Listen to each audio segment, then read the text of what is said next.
Hello, Real Talkers. What we need today is a strategic guide for achieving lasting peace in Israel. Make peace. And I'm here with the author, who will surprise you. Welcome, Elisha Pearl. Thank you. Wow. I see a book so big, so intense, and I see a very young man. How did the making of this book come about? Okay, so it definitely was not planned. I was personally very passionate about Israel and peace in Israel and the Rebbe's views on peace in Israel from a young age. I would say even at the age of 18, I was reading about the Rebbe's views on peace in Israel. But until October 7th, it wasn't really in the cards to write a book like this. I was writing on much more abstract topics. And then October 7th came, and it was really shocking, really traumatic for the entire Jewish people. And I was sitting with my publisher, a fellow named Rabbi Shmuel Avtsen, who's a very significant Chabad rabbi in New York. And we said, let's write a book on peace in Israel. And over the course of 9 months, we put this out with tremendous encouragement from Rabbi Avtsen, simply because we felt that the Rebbe's message was a message that needed to be heard and needed to be heard as quickly as possible. This was seen on Bibi's desk, so it already got to the highest echelons of this country. Hopefully they'll use it, because in here, there's the solution, and I'm not kidding. The Rebbe has been speaking about the land of Israel and how we're supposed to handle all situations that you describe, because I started reading it, which is incredible. It's incredible. It's mind-blowing, actually, to read it, because whatever the Rebbe has been saying, it's just happening. And there's solutions to almost every problem that we're encountering. But how do we get the people to follow this? What do we do? Yeah, so that's a great question. I mean, thank God the book, as you mentioned, has really gotten to a lot of Knesset members. Thank God to the Prime Minister, Bibi Netanyahu, but also many members of the Knesset and many influential people in Israel. But also, thank God, it's gotten to a lot of people in the American government. The Speaker of the House, Mike Johnson, was seen with it, and many others. Now, it's one thing to get people the book. It's quite another thing to get people to read it, right, and to implement it. And yeah, I think that is actually a major challenge, and I think that actually speaks to one of the Rebbe's major points about how we make peace in the Middle East, or how we can achieve lasting peace. Because very often we look at lasting peace as a function of military strategies, and the Rebbe had a lot of military strategy, and that's the first two parts of the book deal with the Rebbe's military analysis of the conflict. We move to part 3. We see that but in the past wars, all the biggest commanders, including presidents, they all were advised by the Rebbe daily, and listening to the Rebbe's, the Rebbe was the best strategist known. I mean, they say themselves how 100%. deeply the Rebbe knew. For sure. So all these people did go to the Rebbe. Maybe we could look at one case study. And so Menachem Begin went to the Rebbe in the summer when he was going to the Camp David Accords. It was in 1978, summer of 1978. And Begin had a long meeting with the Rebbe, and the Rebbe told Menachem Begin, in no uncertain terms, not to concede. And he said that if Jerusalem comes up, tell President Carter, who was then presiding over the Camp David Accords, that you will leave, that you will not stay at the Camp David Accords. So, in fact, when President Carter walked into Menachem Begin's room one morning during the Camp David Accords, and said, Prime Minister Begin, let's discuss Jerusalem, Begin stood up and threatened Carter and told Carter, if you even mention Jerusalem, myself and my entire delegation will go home. So there certainly was an impact from the Rebbe's advice. That said, we also have to remember that there are many forces that are pushing any politician, and there were a lot of other very serious forces weighing on Menachem Begin. Menachem Begin was also under the force of President Carter and the United States. So the Rebbe's influence was certainly significant, but we could say that Menachem Begin implemented it partially, but not fully. But to the question, what's happening now. Yes, but to the question of how can we really change things. So in part 3 of the book, we explore something that's a little bit counterintuitive. The Rebbe says that ultimately what's most important is not strategy. Sure, strategy is very important, but at the most basic, core, fundamental level of the conflict is education, is people's ideas, is people's beliefs. one of the things the Rebbe notes that empowers our enemies, the reason why our enemies are so successful, why they can be self-sacrificial, and why they're able to seriously threaten a far superior, a technologically superior foe, the Rebbe notes, is because they really believe, or at least there are some of them, who really believe in what they're doing. And if you have people in Israel, people in the Israeli government, who are taken in by the ideological matrix of the West, and are not ensconced in the Torah's values fully, and are not completely committed to the Torah's values, and they see the world through multiple lenses, not primarily through the Torah's lens, then we're setting ourselves up for continued failure and for continued challenges. So I think in terms of how we can make people follow what it says and make peace, follow the Rebbe's views, is really a educational project. Meaning it starts, the Rebbe noted, with early childhood education.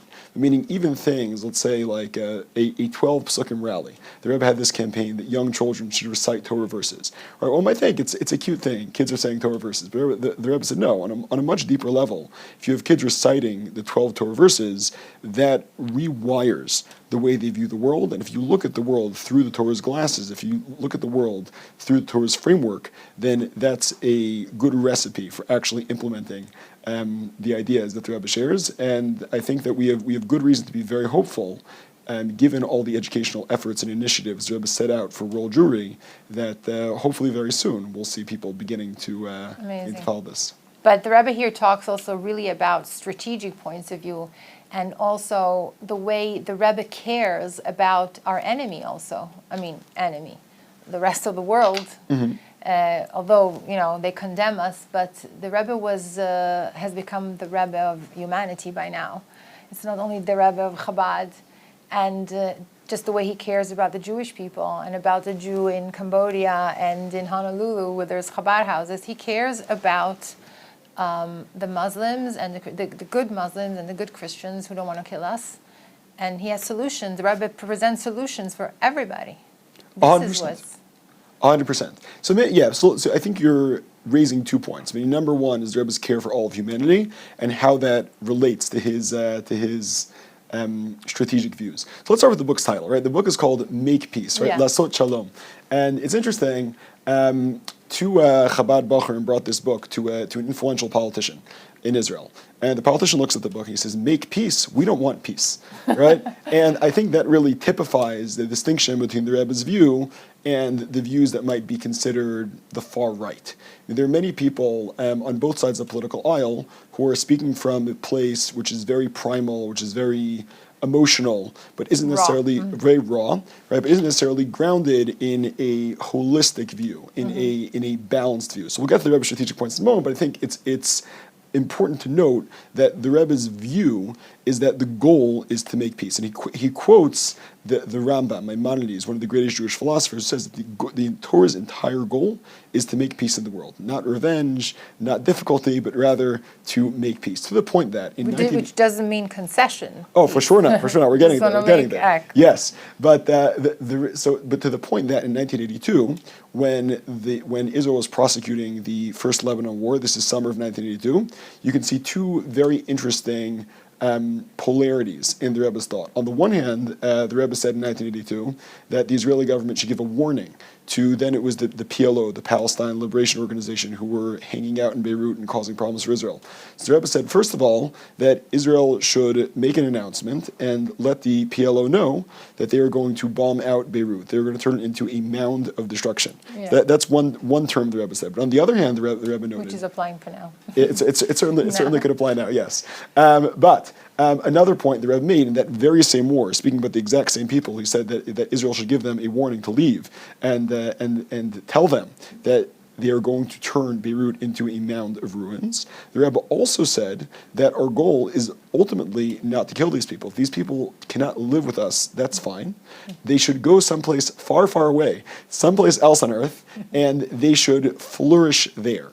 He used the word that yes, that l'shevis yitzaret. The world is created for the world to be a habitable place, a beautiful place, a divine garden. If for whatever reason, living in the Levant, living in the Middle East is not working out, is not allowing these people to fulfill their divine mission, they should just go somewhere else. But they should continue having children. They should live good lives. It's not with us. But for example, right now we're living what you're saying, okay? I'm not asking you to give me all the answers, but as of now, the Rebbe would say to go in and conquer Lebanon, Conquer Lebanon. So I don't know if the Rebbe would say to conquer Lebanon completely. go to Damascus. So good questions, right? Go to Lebanon and go to Damascus. So maybe let's take a step back and ask, what are the Rebbe's military principles? Right? The Rebbe gives a pretty clear Torah-based set of principles. The first is credible deterrence, meaning that Israel's enemies should know that Israel is strong, and if people are coming to kill us, they are going to be killed. But there's a Talmudic dictum which says, "Habal har gachash kem largo." If someone is on the way to kill you, rise up early to kill them first. The Rebbe notes, it doesn't say rise up early and kill them first. It says rise up early to kill them first, meaning to say if they credibly believe that you are going to kill them, then they will not come to begin with. And unfortunately, I think if we look at what happened in Gaza, you see that from 2018, really, there were many marches going on by the border fence between Israel proper and Gaza. There's a really tragic interview that was done very soon after October 7th with two of the young women. At that point, the only two young women who had survived the brutal Palestinian attack on the lookout base at Nahal Oz. There were warnings. And yes, there were warnings, right? These two women, it's really tragic. They said, we saw Hamas practicing for weeks, for months. We reported it up the chain of command. No one did anything, right? So according to the Rebbe's thing, we should have according to the Rebbe's principle, the right thing to do would have been to take a machine gun and use it, and had that been the case, had the Hamas terrorists known, had they credibly believed that the machine gun was there and it would be used, they would not be practicing there. They'd maybe be practicing somewhere else, but they wouldn't be practicing there, and that possibly could have forestalled the issues that we're seeing. So that's principle number one, credible deterrence, right? But then moving on, there's also a principle of proactive defense, meaning not just that they should believe that you're going to take issue with them, that you'll kill them. You should actually do it. If they're on the way, go ahead and do it. Right, and then finally, once you're involved in prosecuting a war, the Torah and Sefer Devarim tells us that the war should be prosecuted, the war should be fought ad ridata, which means until the enemy is subdued. And the Rebbe spoke very strongly about that principle. Now, ad ridata, what does it mean until the enemy is subdued, right? So let's say in the case of Gaza, practically what that would mean would be full Israeli military control of Gaza. It doesn't mean that all the Palestinians should leave. Maybe yes, maybe no, but definitely full military control, that Israel should have full security control of Gaza, and the Rebbe would add as well that until they are subdued means that there should also be Israeli settlements, of course, in a way that would be safe, but it should be clear that Gaza is ours, Gaza is part of Israel, and we're here to stay. In terms of Lebanon, I think it's important to note, the Rebbe said that when we ask about strategy, when we ask about what to do strategically, it's important to ask a military strategist, right? I mean, the Torah tells us when it comes to medical issues, the Rebbe sees really the war under the Torah rubric of pikuach nefesh, which means saving lives. So just as you go to a doctor to save lives in some cases, you go to a military strategist to save lives in other cases. The Rebbe noted, however, that when it comes to military strategists, many of Israel's military strategists are not looking at things from a military angle, they're looking at things from a political angle. Exactly what I wanted to get to. So what do you do then? Right, so I guess there's really two things. I mean, number one is there are some military strategists in Israel who are looking at things from a military angle, but also there are plenty of military strategists who are outside of Israel who are also looking at things from a military angle. And you can read these people's writings. Yeah, and you can read these people's writings. Meaning, I'll just name some names of military strategists. I think it's really surprising that we hear so much about the Israel-Palestine conflict, the Israeli-Arab conflict, the many names that have been given by various media outlets for the battle for the land of Israel. We hear so much about it, but never have people heard of the military strategists who talk about the raw facts of how conflicts are prosecuted, how war is fought. I think that if people are looking to really understand the dynamics of military strategy from a raw strategic perspective, there are three names I'd recommend. The first is a writer named Karl von Clausewitz, who is a Prussian military general, but whose works are really studied today by all serious military colleges. And the next is a book by a fellow named Roger Trinqueur, who is a French military officer who fought Islamist insurgency in Algeria.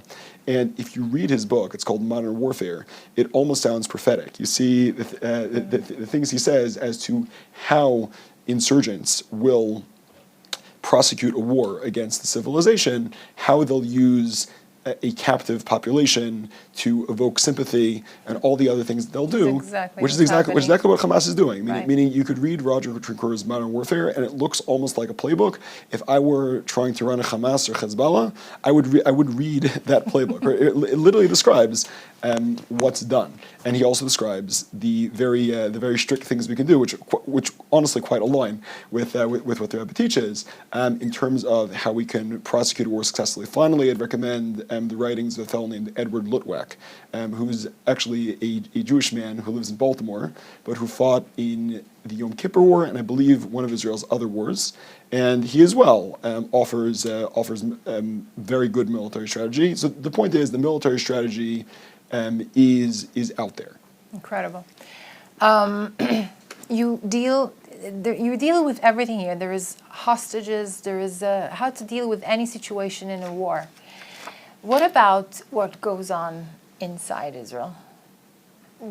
I think that whatever goes on inside Israel, it will show the reaction of how the Arabs will react to us. When we're strong and united, there's no boundaries. Everyone's scared. When we are fighting and on the brink of a civil war between the left and right and everything that's going on, does the Rebbe have a solution also for that? Sure. Okay. So I'll discuss that. I'll just note, however, that it should be clear that the Rebbe is offering us principles, right? Meaning you can read Sichos of the Rebbe, and the Rebbe gives us all the principles, all the general principles, but he doesn't necessarily come and give us every word for today. It's not magic. I'm not sitting in 2024, right? He doesn't talk about the judicial reform protest, but there are actually some Sichos, some talks to the Rebbe which really do address your question. So the Rebbe noted in around 1980, there were some religious Jewish leaders who began engaging in very divisive rhetoric. They spoke about a lot of things, meaning denigrating secular Jews and trying to cleave, trying to wedge apart religious and secular Jews. And we could look into what the motivations for that rhetoric was, but the Rebbe was very critical of that approach. And the Rebbe notes that there was a Jewish king named Achav, King Ahab, in the book of Kings in the Hebrew Bible. And King Achav wasn't necessarily the most religious guy, but he won a lot of wars. And the Rebbe asks, how could it be that King Achav, who wasn't a very religious guy, how did he win all those wars? And the Rebbe answered, it's because in Achav's time, there was general unity. The Jewish people were in a state of unity. But the question becomes, what does unity mean? Does unity mean that we all have to have the same beliefs? Does unity mean that we all have to look exactly the same way? Does unity mean that there needs to be uniformity? Exactly. And the answer is no. Meaning, so what does it mean to have unity when we're all different? So I think when we look at the Rebbe's Torah, when we look at the Rebbe's teachings, there's two principles that the Rebbe offers.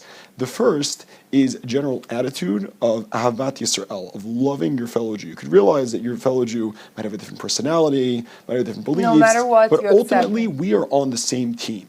We could have different beliefs, but we're on the same team, and we look at each other not as enemies, but rather as people who are working towards a shared purpose and a shared goal. And that really fits with another principle in terms of the Rebbe's unity. The Rebbe talks or gives us a metaphor of two angels. There's the angel Michael, and the angel Gabriel. And the sages tell us that Michael, the angel Michael, is symbolized as water, and the angel Gabriel is symbolized as fire. So the question is, how can the fire and the water work together? Why don't they put one another out? And the answer is, since they realize that they're aligned with the same goal, they realize that they're both serving God, they're able to work together despite their diametrically opposed characteristics. So I think what that would mean is, we can each cultivate a perspective that we're all on the same team. We're not trying to undermine one another. Certainly if you look at the history, be it the religious history or the secular history of the destruction of the Second Temple, what caused the Second Temple to be destroyed was strife between the Jewish people. Yes, the Romans said, you don't even have to kill them because they're going to kill each other right on their own. Exactly. Exactly, which was incredibly tragic. So number one, right, this perspective, the understanding that we're all on the same team. But I think as well, the more that we work to engage in Torah education, that people study Torah, the more people are studying Torah, the more I think that will bring us in line to have a similar perspective and a similar enough viewpoint that even if we have different perspectives, we're ultimately seeing things through the same framework. The Rebbe saw everyone the same. He saw the soul. There was no left, no right. No, Absolutely. hopefully one day. Amazing. I really advise this book. Make Peace. You are so very young and still so wise. It's wow. Of course, I'm just thinking based on the teachings of the Rebbe, everything the Rebbe teaches from the Torah. It's not something that the Rebbe makes up, everything is the Rebbe. Thank you. Thank you for inspiring us today. Hoping this book really will be read by the right people in the right time, which is now. Amen, amen. Thanks so much for this opportunity. Pleasure. Thank you so much, Elisha Pearl. Make Peace. Look out for it by Elisha Pearl. And I hope you were inspired. I was. Thank you.